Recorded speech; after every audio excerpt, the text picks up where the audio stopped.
I'll keep this brief because I know people need to get engaged by the end of the evening.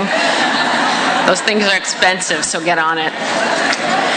I'm Dr. Elizabeth Greig from New York Presbyterian Cornell, and it's a real honest pleasure to be here to be able to laud the efforts of Israel in Haiti following the earthquake.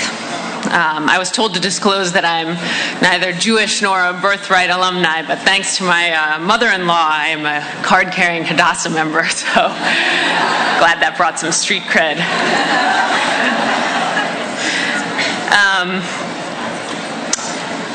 And in a sunnier life that didn't involve the word wintry mix, I was in the University of Miami working on a trauma and disaster management assessment of Port-au-Prince.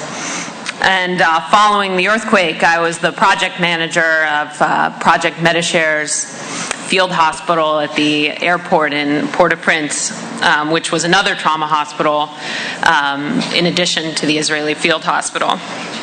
And a day following the quake, we were sort of set up in the UN compound with a tent and a few lawn chairs and hundreds of patients like everywhere else. And the day that the IDF opened for business, CNN paid us a visit. And I watched the segment eventually after hearing rumblings of it from the Home Office, and to my horror realized they were cutting between our hospital and the Israeli field hospital as examples of medical barbarism and advanced cutting-edge trauma care. It went on for an eternity after I watched it again, and I watched it again the other day. And I can say that the Home Office wasn't pleased when the medical director, the head doctor of our hospital, was quoted as saying he was embarrassed to be an American on air when they were comparing the American field hospital and the American field hospitals and the Israeli field hospitals. But it was true. What the Israeli field hospital was capable of doing was incredible.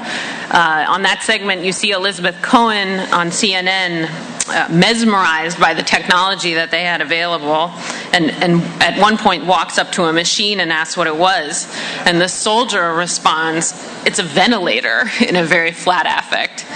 A ventilator is the most basic trauma ICU level care, and a ventilator is what makes an ICU different from your living room, and there weren't any anywhere. So, I mean, Israel saved many lives on their own, and the biggest danger prior to the earthquake was that there was no critical care services available should an emergency arise for one person or for 1 million people. And Israel filled that immediate void where no one else could. But in their time, they aided every other group on the ground by giving them the luxury to set up, receive equipment, staff, personnel, and so on.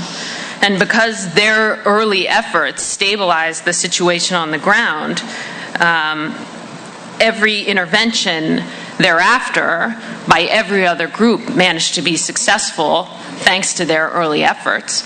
They gave everyone else the luxury of time. And for that, they deserve credit for all of the lives saved in Haiti.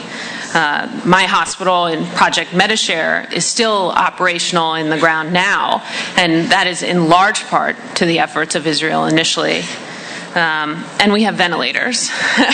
And we also have a PR person now, so. I saw Israel in action, and I'm proud to be on this stage tonight saluting the campaign and Israel's humanitarian work. And we're going to close tonight by watching a video to learn more about Zionism's humanitarian efforts across the globe. Thank you.